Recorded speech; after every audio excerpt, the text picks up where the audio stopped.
I hope last night, after we were done, and as you were thinking about the message, you were able to let your kids know how much you love them. Okay, I hope you told them that in no uncertain terms that no matter what they're going to end up become or what they are doing now, what they will do in future, that is not going to change your love for them. I hope you did that. Let them know that. Let them know that you're also praying for them.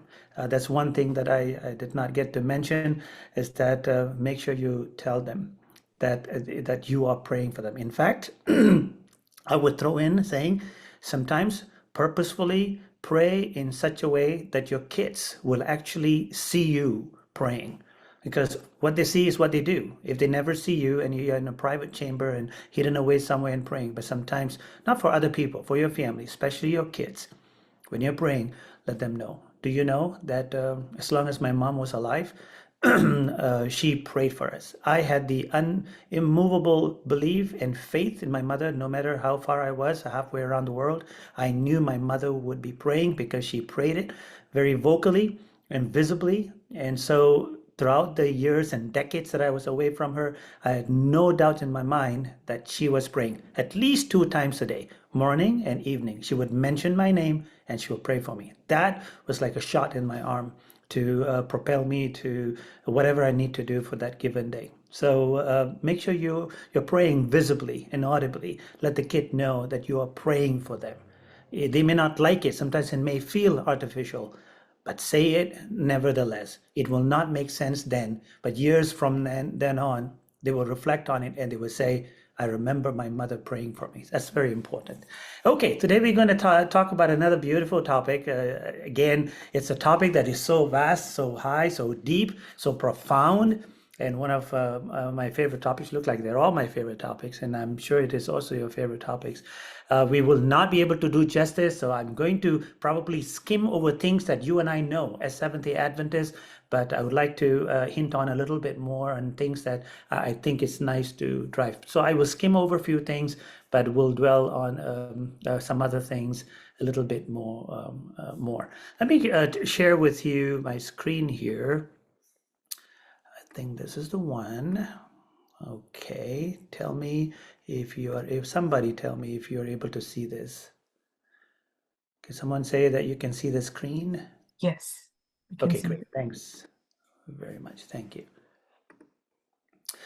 Okay, so a story from our past history as a church, okay? This were the early days of our Seventh-day Adventist church, and the Sabbath was not prominently kept or emphasized. Remember, our early church pioneers were all from a Sunday-keeping church. You remember that, right? Even Ellen White, for that matter. She's from Methodist church, and they were Sunday-keeping church.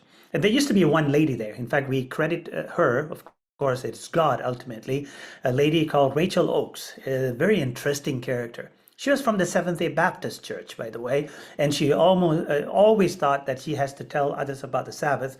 And the Seventh-day Baptist member, Rachel Oakes, would try to get in touch with James and Ellen White, and they were tired of listening to her, and they would sometimes try to walk away from her. So if they see Rachel Oakes coming ahead of them, they'll take another path so that they can miss.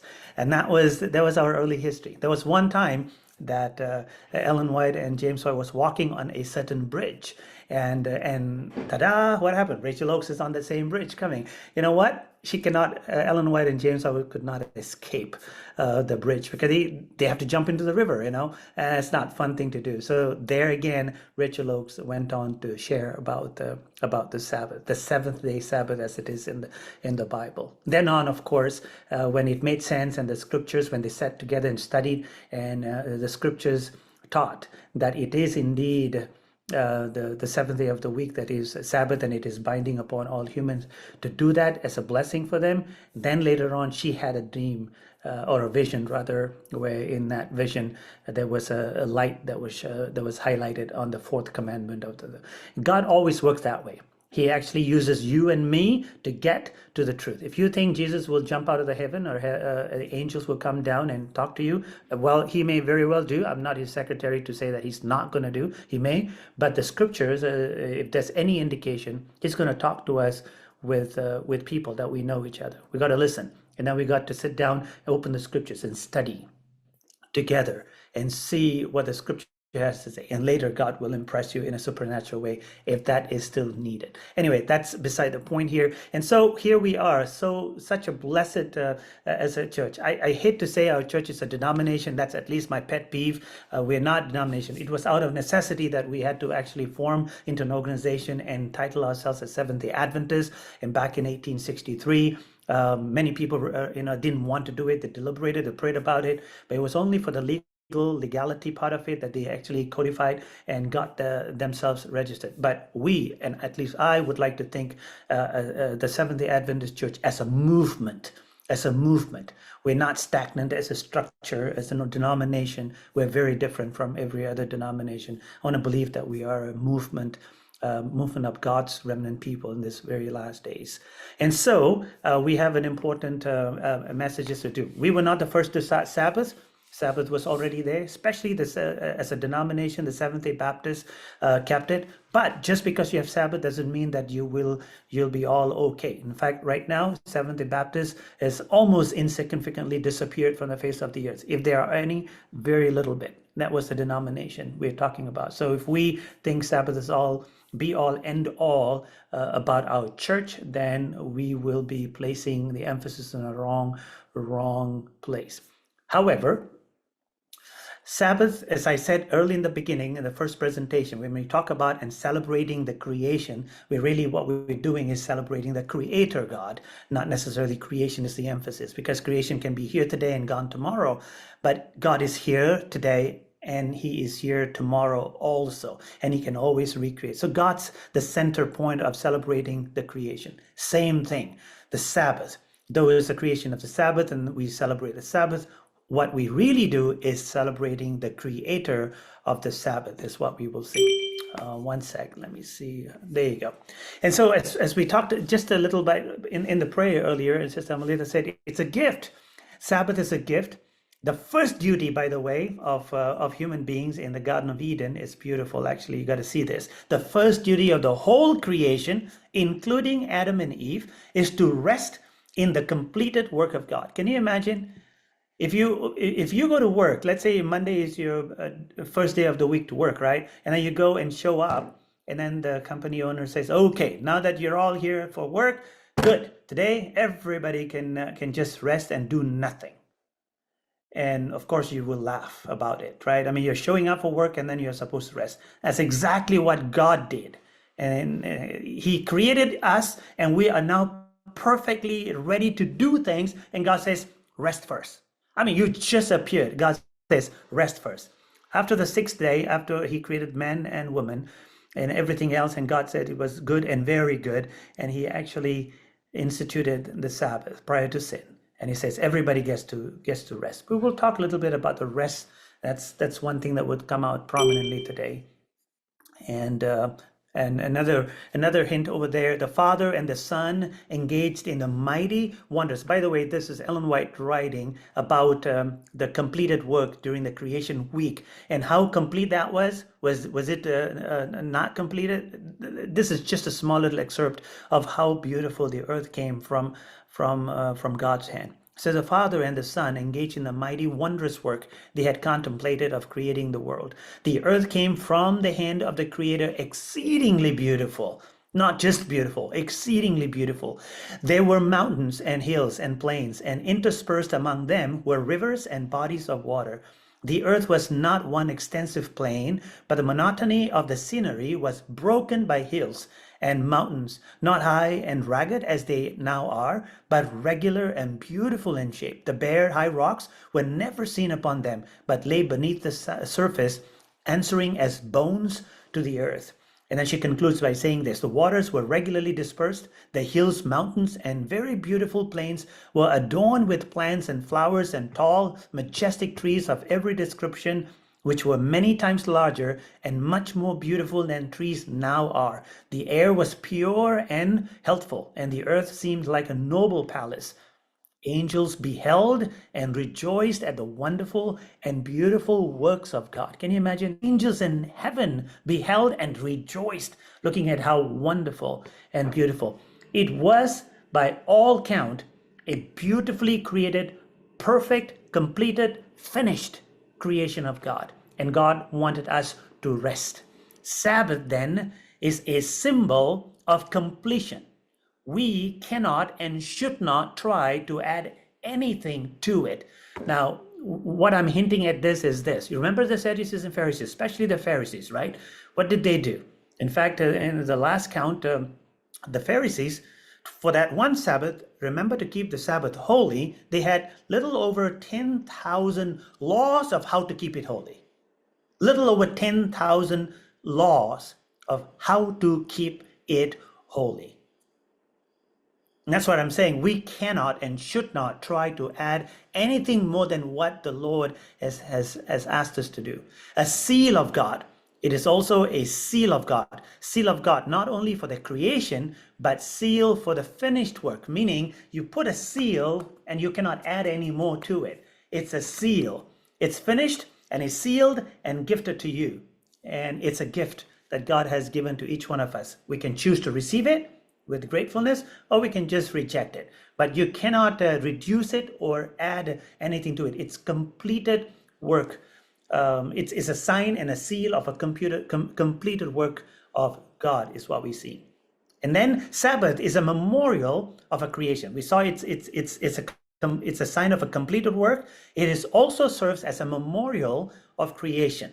Okay, I'm not going into which day is Sabbath, right? Because I'm assuming you and I know this. Seventh day of the week, and there is a continuously kept Sabbath. And in fact, we can go through the Bible and the history and culture of this world to show the Sabbath is not very difficult to find, which is the seventh day of the week. It's not difficult. So I'm not going to dwell on that at all. I'm assuming that you know that. If you do have questions, we can always talk about it another time, or the church pastor can help on that. But Sabbath is a memorial of creation. For in 6 days, the Lord made the heavens and earth and the sea and all that is in them, and rested on the seventh day. Therefore, the Lord blessed the Sabbath day and hallowed it.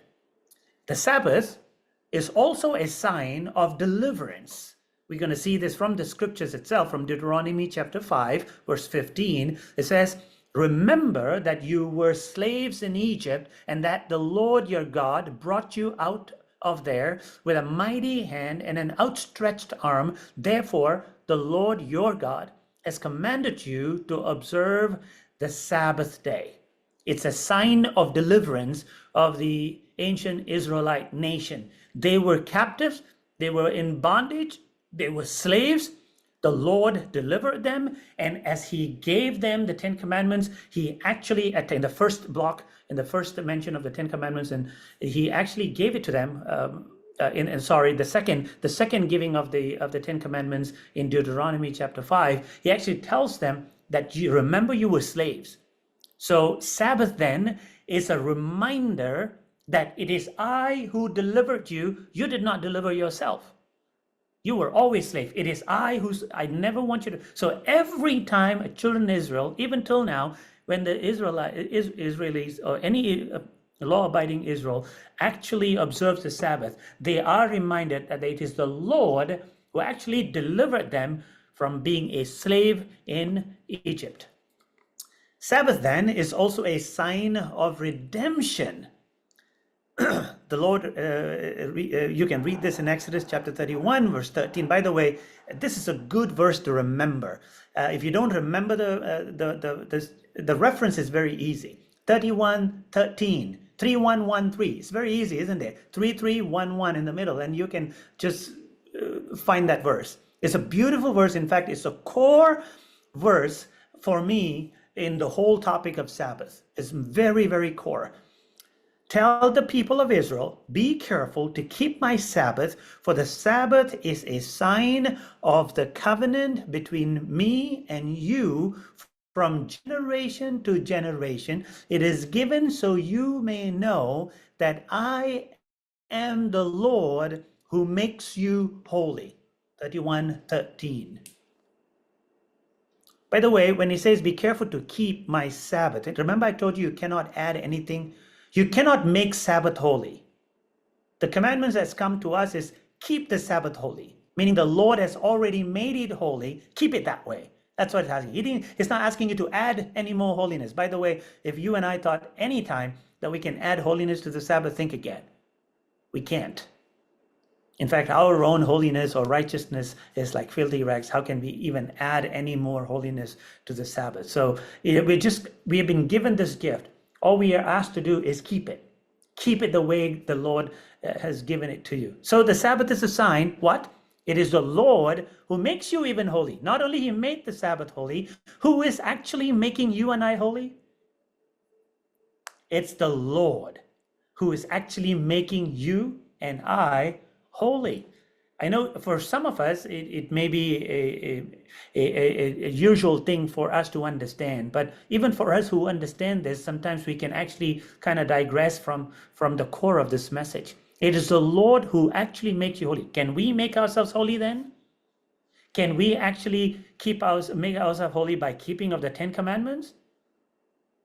The answer is no. You can do all you want. In fact, Paul brags about this later when he says, I am a Pharisee of the Pharisee, and I was circumcised on the seventh day. And when it comes to, as for the law, he says, I'm a Pharisee. You know what that means? As for the law, I'm a Pharisee. Meaning, it's just like me saying, when it comes to Malaysian food, I'm a Malaysian. Meaning, none of you here, other than probably Brother Jeffrey and Amalita, can brag alongside with me that you know what I'm talking about when it comes to Malaysian food. I'm sure they cooked and brought over potluck, and probably the rest of the church may know what Malaysian food is. It is probably the best food there is in the world. I'm glad you're not able to actually say anything back. So keep your microphone muted, and that's fine. But this is it. This is it.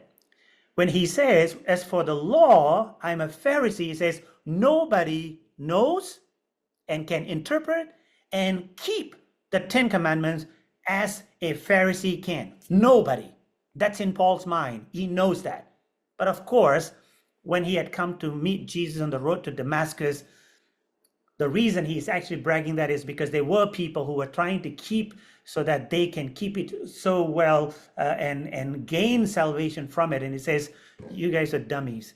When it comes to the law, I'm a Pharisee, meaning nobody can ever keep the law as good as I can ever keep. That's what it is. In fact, it is true. In the eyes and the perception of a Pharisee, that is absolutely true. But then he goes on to say, but I count all that what? Dung. That's what he says. He said, I count all that worthless in the light and the glory of the knowledge of Jesus Christ, he says. And so he says, you are not going to make yourself holy by keeping of even the 10 Commandments. In fact, it's a huge topic that we can talk about when it comes to 1888. Some of you would know this. When I talk about the Jenner Conference in 1888 and 1888 session, it was all the tussle about the righteousness by faith. Or is that righteousness by works and the whole 9 yards? But we will not segue to that one. But it's a beautiful, beautiful discussion. And if you want to dwell on that, talk about that, and learn from each other, that's a beautiful topic to go. But just summarizing it, we cannot add holiness to the law. We cannot become holy because we are keeping the 10 Commandments, or for that matter, the Sabbath. But it is the Lord who makes us holy. There's a verse in the Bible that says it is both the Lord, it's the Lord who both what? Wills and does his goodwill in and through us. It is God who actually even wills it for us. Can you imagine? We're not even able to not only do, even willing it, it is the Lord who empowers us. That's why the Sabbath, the creation, is all about God. It's all about Jesus. And I'm hoping in the next 2 days that we have, I think, yes, that's what we're going to dwell on. And how does that look in coming to know God? How do you get to the point where you are now a new creature, a new creation? And what does that mean that when God says that he's going to make all things new? And what is his anticipation of us? That's what we will see. Hopefully we'll do justice to the topic. But it's very important to know that it is the Lord who actually makes it holy. But do you know what's the implication of that then? Then the Sabbath, every time you keep the Sabbath, this is what you're reminded of. It is a weekly reminder, not a yearly reminder or monthly, but it's a weekly reminder that you and I are saved by grace through save, and this is not of yourselves. It is the gift of God, not by works, so that no one can boast. Amen? Absolutely. That's what it is.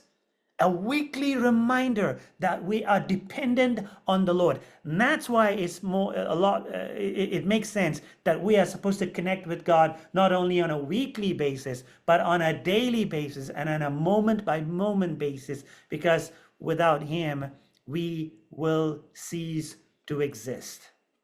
Sabbath is also a reminder. We just saw that He is the one who sanctifies you, meaning He's the one who makes you holy. He's the one who gives you not your righteousness, His righteousness, His righteous robe. That alone will actually put us in good stead and take us home to God. Sabbath is also a reminder of eternity. Jews saw the Sabbath as a symbol, a foretaste of what in Hebrew was called the Olam Haba, the world to come. So whenever they actually cease from their work on a Sabbath day and enjoy the blessing of the Sabbath, it was a foretaste of heaven to come.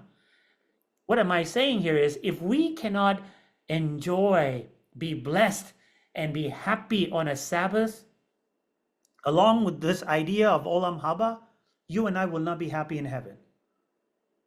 You will not be happy because the world to come is we're going to be in the presence of God daily. In the world to come, there is no more pain, struggle, anticipation. You cease from your work. You're dependent on God for everything. And that's the world to come. And then you would enjoy the presence of God every day of the week, especially on a Sabbath. So if you cannot enjoy the Sabbath, and I know sometimes Sabbath in this world has come across for a lot of people as a stumbling block, as difficulty, as something that actually stops you from enjoying. But that's not it. That's because we have misunderstood what Sabbath is all about. And so Sabbath is not only a reminder of eternity, Sabbath is an eternal reminder also. In Isaiah chapter 66, verse 23, it says, from one new moon to another, from one Sabbath to another, all mankind will come and bow down before me, says the Lord. It's going to be there. It is a perpetual reminder. You know of what? This is how I would say this. What is it reminding us of? There's nothing magical in Sabbath, my friends. There's nothing magical. I know sometimes we hang on to the Sabbath. Without Jesus in the center and core of your Sabbath and my Sabbath, it is just another day. That which makes it special is the presence and the blessings of God on that day. So it is my belief that throughout eternity, Sabbath will be a constant reminder that Jesus is the one who saved us. Isn't that beautiful?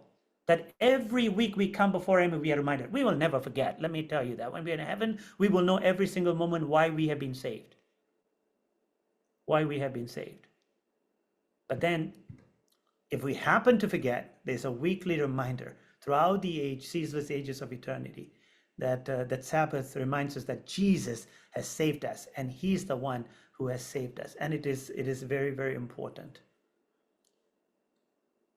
How is your Sabbath prep? You know, I'm not going to tell you. I know you'll be terribly disappointed. I'm not going to tell you how to take care of your Sabbath. I'll just give you a story that I heard from one of my archaeology professor from Andrews University one time. He said he was on a archaeological dig in Israel, and after that dig was over, he actually came back to Andrews University campus, and along with him, he brought a Jewish archaeologist, a professor, with him. And so when he came over, it was a weekend, and it was about to be, it's a Friday. It was actually Friday, and people were preparing to enter the Sabbath hours, and after that, it was Sabbath, and then through the Sabbath. they worshipped, and then when it's sunset, then there was other activities, and then on Sunday he was getting ready to leave. And so with pride, this archaeology professor, our Adventist professor, is turning to him and said, what do you think about our Sabbath keeping? He said, it's kind of weird, he said. He said, oh, he thought he would get a pat on his back because they were so immaculate in keeping, sunset to sunset.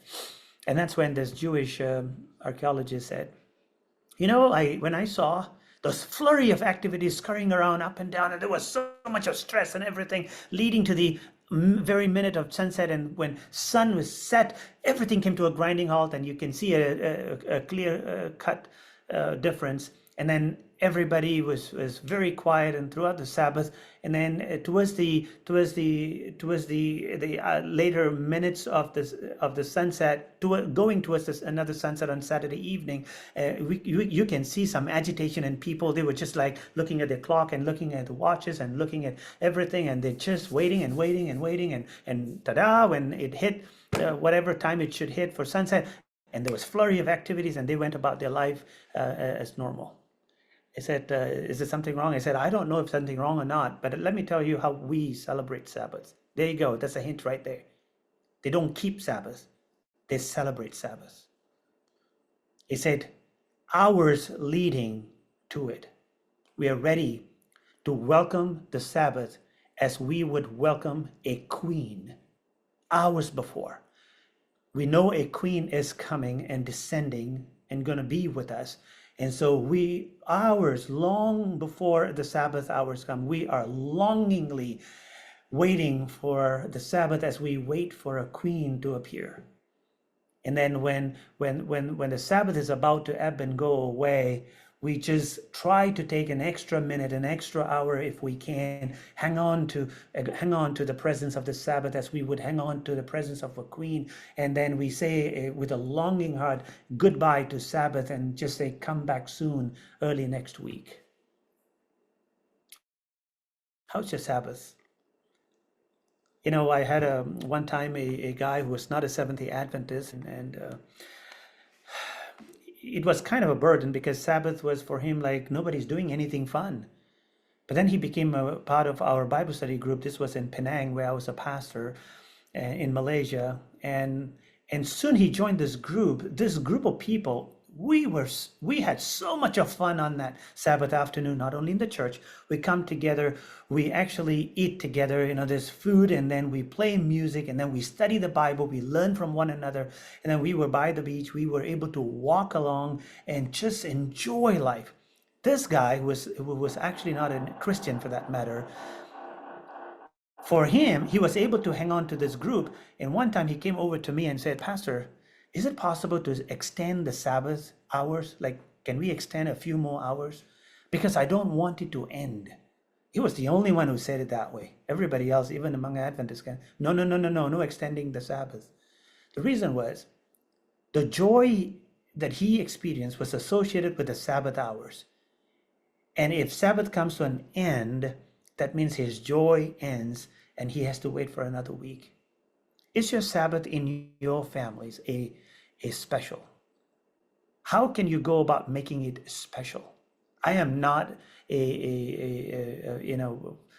know everything that can tell you the dynamics of the family, but I can give you some hints. Do on Sabbath that you don't do on any other day. Make it special on that Sabbath that your children look forward to it. It could even be food-wise. Maybe a dessert or a certain kind of dish that you only do it on a Sabbath that is so special, unlike another day. Please don't eat leftovers on Sabbath. I'm sorry. But I hope you make something very special that the children actually look forward to that day because they know come Sabbath, they'll get a special dessert. They get a special treat. There's a special food. They'll go to a special place. They do things specially with the family. I mean, do that.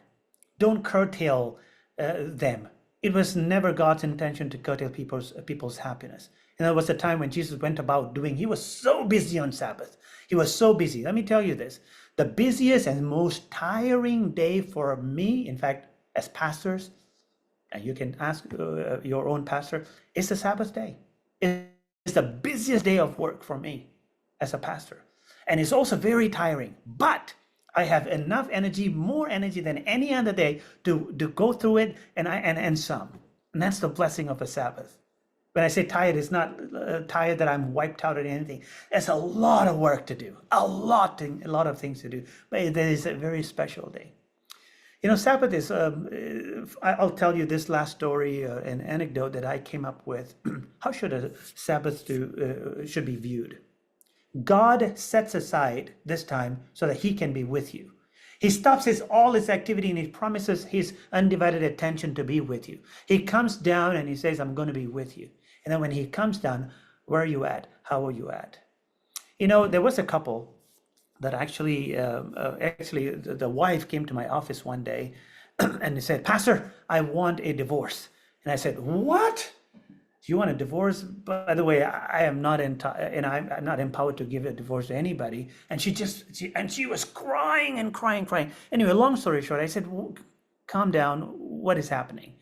He says, my husband is never spending time with me. He's so busy about his work and his life. And it's been this way for years. And then the husband showed up. And in fact, it was the husband who actually brought in, and he sat outside there and she was talking to me and crying and gave her the privacy to share what she wanted to share. And later on, I said, come on in. And he came with a nice broad smile. And of course, all men smile, right? Making their wife cry and they smile. That's not good. I said, what did you do? And then he said, Pastor, I don't know. I spend all my time with my wife. And she's telling me I don't spend time with her. I said, whoa, what's happening here? Anyway, this is what happened. He said, Pastor, I actually get up in the morning with my wife in bed in the same room. We sleep together. We get up, we get ready together, we have breakfast together at the table, and then we jump in the car together. I drive, she sits, and we drive for about 45 minutes to our workplace. And then when I go, he's the CEO of the company. He said, I sit in there, and then my cubicle is glass, and I see my wife just outside of my glass the whole day. She's sitting at her desk, and she's there just a stone throw away, and I'm here. We're looking, we're talking. And then come lunch break, I actually go out and have lunch with her. And then come back to work. In the evening, we drive again 45 minutes with her, come home, we eat supper together, and then we sleep in the same room, in the same... I don't know how much more time I need to spend with my wife. I'm at loss, Pastor. And she was crying. And she said, he doesn't spend time with me. So I said, what is happening? And then she said, Pastor, you are right. We sleep in the same room and get up from the same bed. But the moment we get up, and that's the end of it. When we're having, yes, we sit at the same breakfast table and we're actually having breakfast. But his mom and his dad and his sister is right there with us all, having breakfast. And then when we are done, we jump in the car and we drive for 45 minutes. It's true. But the moment he's in the car, he's on the phone and talking to his business clients, all 45 minutes long. And we go to work. He's busy in his work, in his cubicle. I'm busy in my work. Yes, lunchtime we go out, but we do not go out on our own. He has business appointment, business lunches where his clients join us, and then he's having lunch with his business client. I'm just an accessory sitting around the table. We come back to the office, we work, we drive again 45 minutes coming back home, and we do not even talk because he is busy talking to his business customers for the next 45 minutes. We come home, we have supper, again, mom and dad, and his sister and us, we're having supper together. And when we go into a room, we are wiped out, we sleep off. He does not spend time with me at all. You get the picture, right? So husband, wife, think through this. I'm not going to give you a solution of what you need to do. Sabbath is special. God's coming down to be with us. What are you busy doing? Sometimes we say, okay, it's Sabbath and God's here, but then you're busy. It's a date with God, for heaven's sake. It's like taking your girlfriend or your wife on a date, but you take them to a park, and then you actually have your fishing rod. You said, honey, this is my time with you. Yeah. Come on, sit next to me. And then you cast your reel into the lake, and you're busy fishing, and you're reeling in a fish and putting it aside. The whole time you said, honey, you're special, okay? But you're busy doing it. Sometimes we treat Sabbath that way. We're so busy with a lot of things, but we're not even with God at all. It's just accessory sitting there.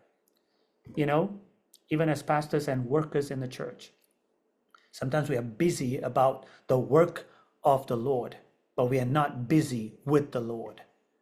It is important to strike a balance. Sabbath is a blessing, and I hope you and I will look and relook of how we can make it special for you, for your spouse, for your children, and how you can make it special, your time special with God also, because in it there's a tremendous blessing. I wish I had more time, but I'll tell you the blessings of Sabbath. He says, if you would call my Sabbath a pleasure and not doing your own work, I will cause you, this is a promise, I'm telling you. He says, I will cause you to walk, to ride on the high places of this world. He will. This is a promise of God. If you call the Sabbath a pleasure, he'll make you to ride in the high places of the world. And he says he will feed you with the heritage of your father Jacob. I'm telling you, without telling you too many things, my heritage of Jacob is depleted. Not that I've been greatly faithful about the Sabbath, but Sabbath has been important to me. And I'm telling you, God kept his side of the deal when I came away halfway around the world to America and been living here, no family, no money, no food, no shelter, no car, no nothing. God has taken care of me and made me to walk in the high places of this world and has fed me. If you want a number, I'll tell you. The first 4 years, $250,000 he's lavished on me, and I don't even know where it came from. It's literal blessing that God has for each one of us if we would only understand and call Sabbath a pleasure. May you find a rest, not only for your physical, your mind, and your mental and emotion, but more so, rest from all your labors, trusting God is the one who makes you holy, and he's going to take you home. God bless.